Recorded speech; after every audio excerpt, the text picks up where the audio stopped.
We are looking at how to pronounce this name. We're going to be looking at how to say more confusing names from history and from the Bible as well, so stay tuned until the end of the video and to the channel to learn more. The first king of the Neo-Babylonian Empire. Alright, let's break down the pronunciation. Nabopolassar. Na-bo-po-la-sir.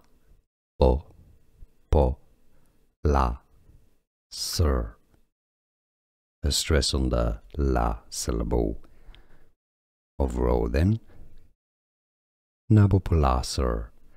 And now, you know. Like this video if you found it useful, appreciate your support, and more videos for you here to learn more correct pronunciations. I'll see you there. Thanks for watching.